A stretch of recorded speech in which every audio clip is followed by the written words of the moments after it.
Infinite Jest by David Foster Wallace, page 438. Wayne's sitting low on his spine in the dining hall with the other Canadian kids, watching the screen and squeezing a ball without any readable expression.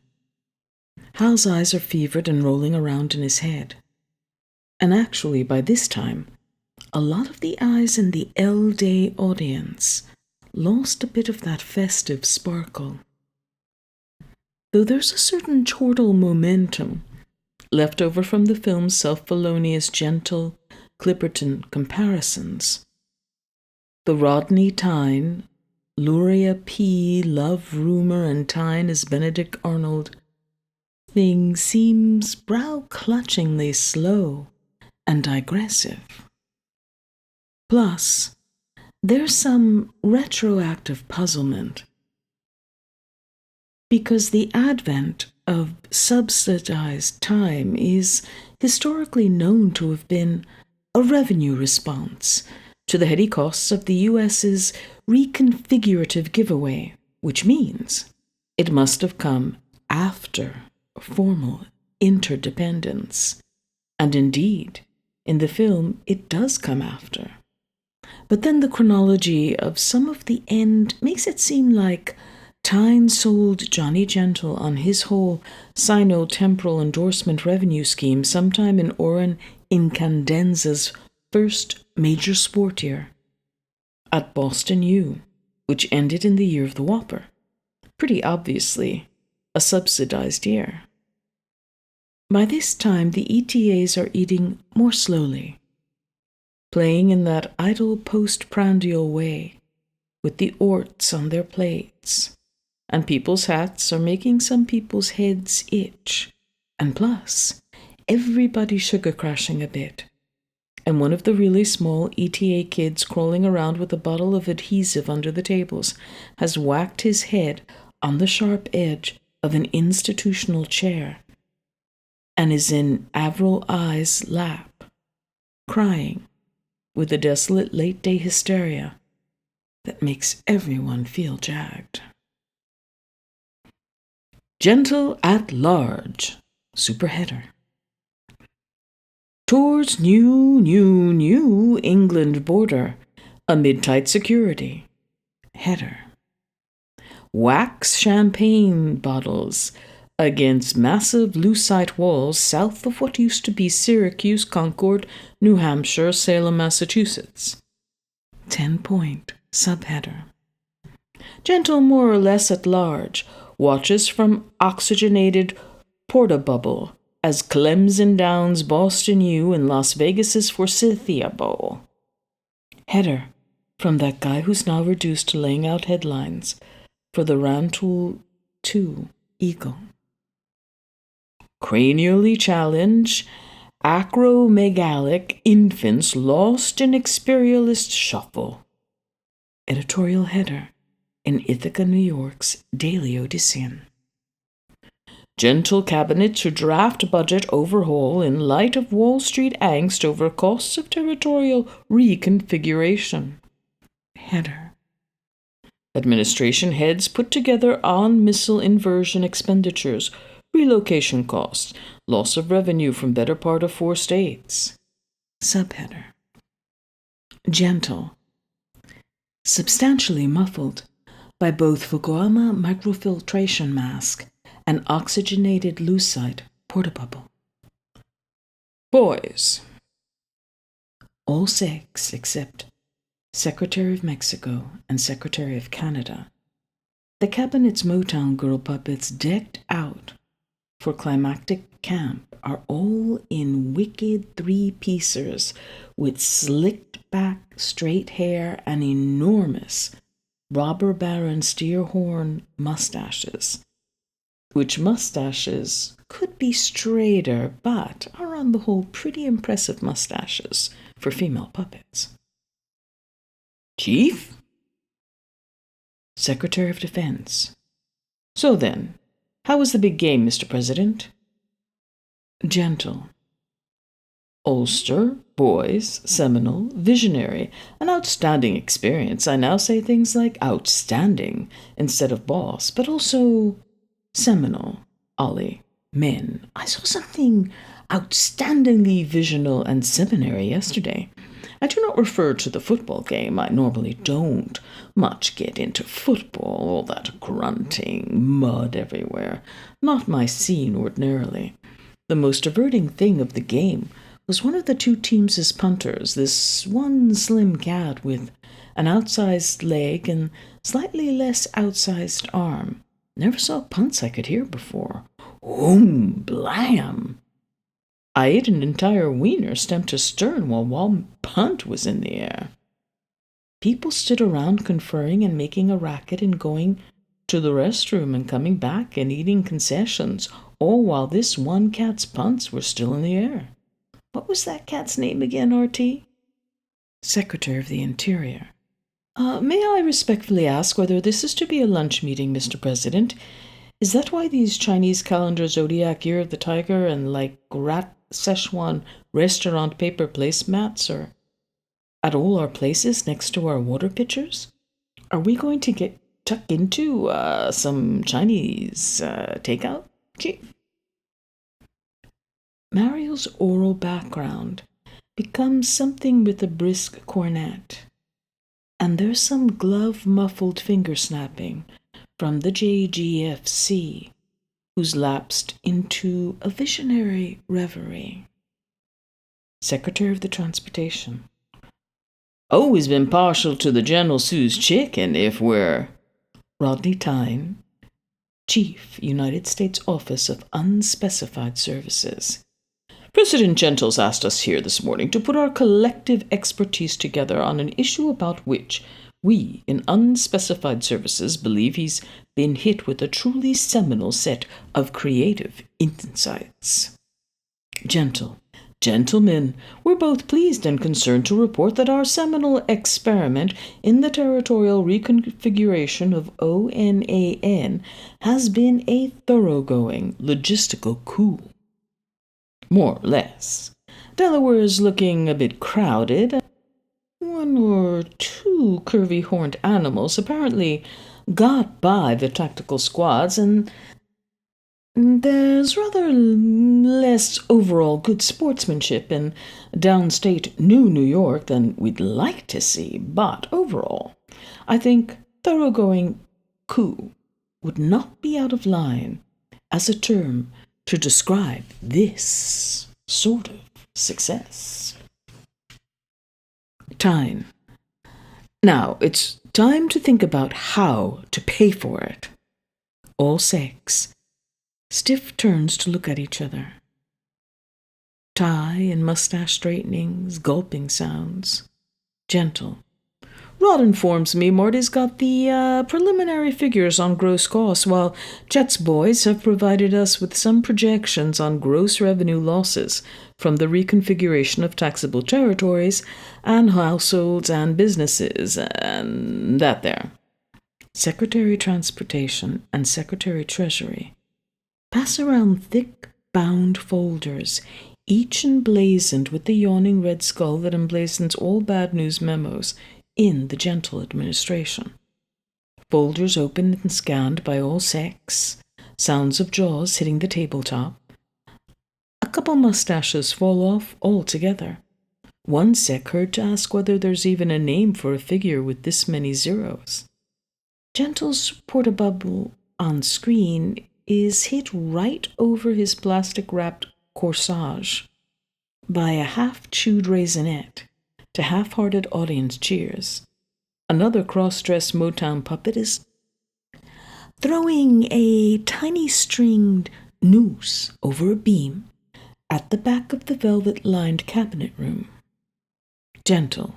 Boys, men, before anybody needs oxygen here, holding a placative hand up against the bubble's glass, let Rod here explain what, despite a quantitative downer-type quality to these figures, all we merely have here is just what Rod might call an exaggerated example of a quadrennial problem any administration with vision is going to have to face eventually anyway.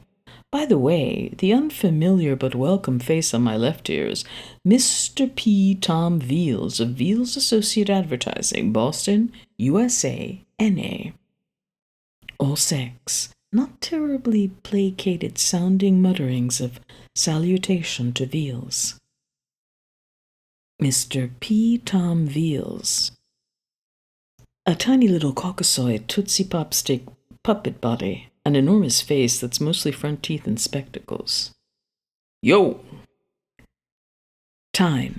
And to Tom's own left, may I present the charming and delightful Ms. Luria P., indicating with a pointer a puppet simply beyond pulchritudinous belief. The cabinet room's conference table seems to ascend ever so slightly, as Luria P. cocks a well-penciled eyebrow. Still time.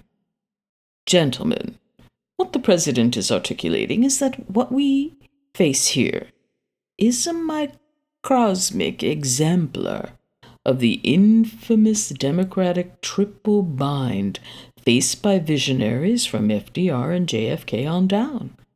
The American electorate, as is its every right, on one hand, demands the sort of millennial statesmanship and vision, decisive action, tough choices, lots of programs and services. See, for instance, the territorial reconfiguration, for example. That will lead a renewed community into a whole new era of interdependent choice and freedom. Gentle. The rhetorical chapeau's off to you, babe. Tyne, rising.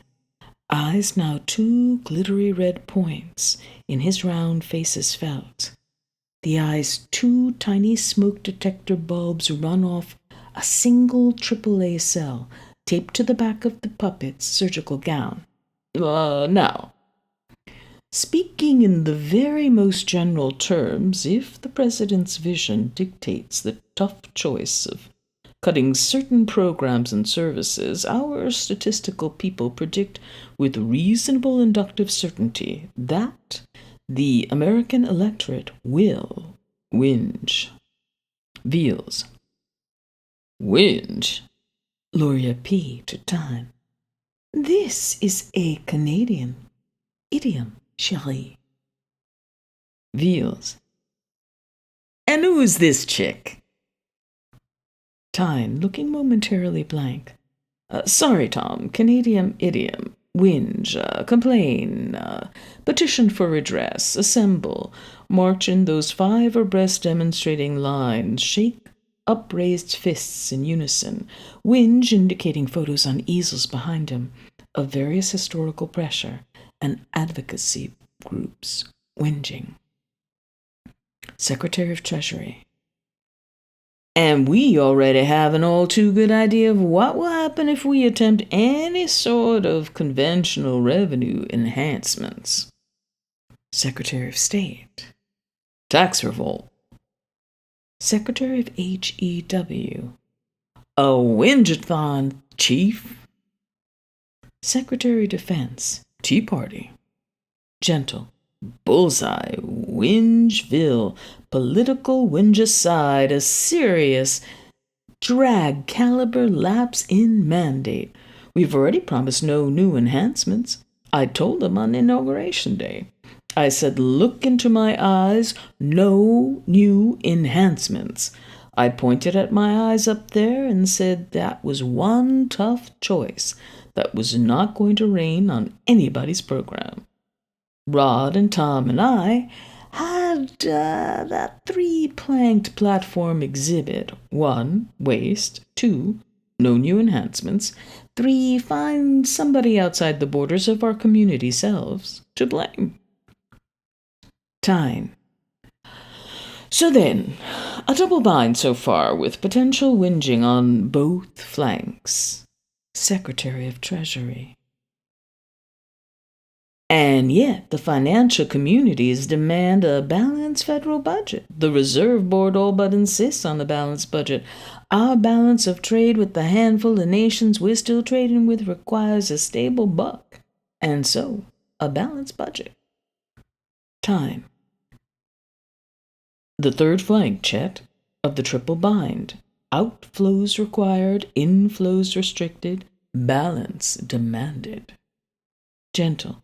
The classic executive branch Cerebus horn dilemma.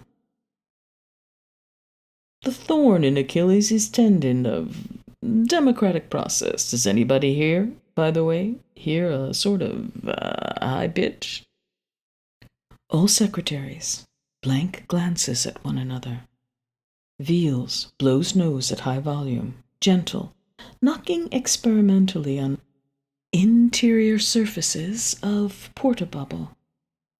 Sometimes I hear a pitch at a high range beyond most people's hearing, admittedly, but this seems like a different type of high pitch. All secretaries, necktie not adjusting, polished tabletop, studying. Gentle. That would be a no on the pitch, then? Veals. Could this all be moved along up to at least a canter, guys? Time.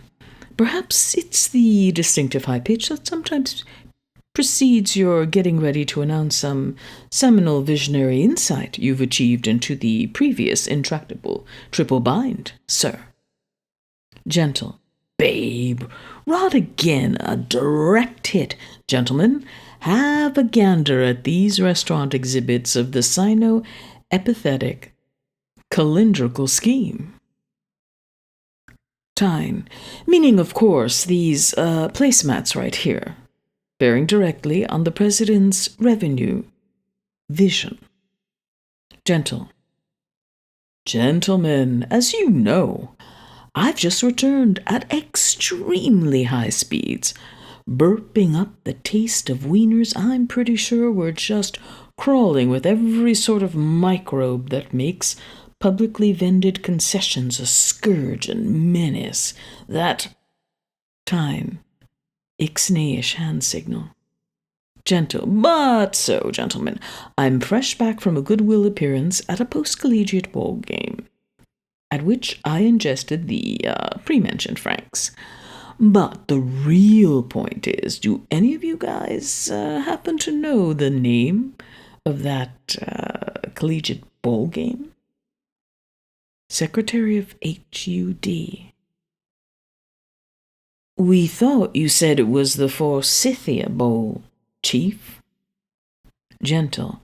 That, Mr. Sivnik, is because that's what I was thinking its name in fact was en route when we all interfaced on the old Scrambler. That's what the name was when I did the anthem there in 91.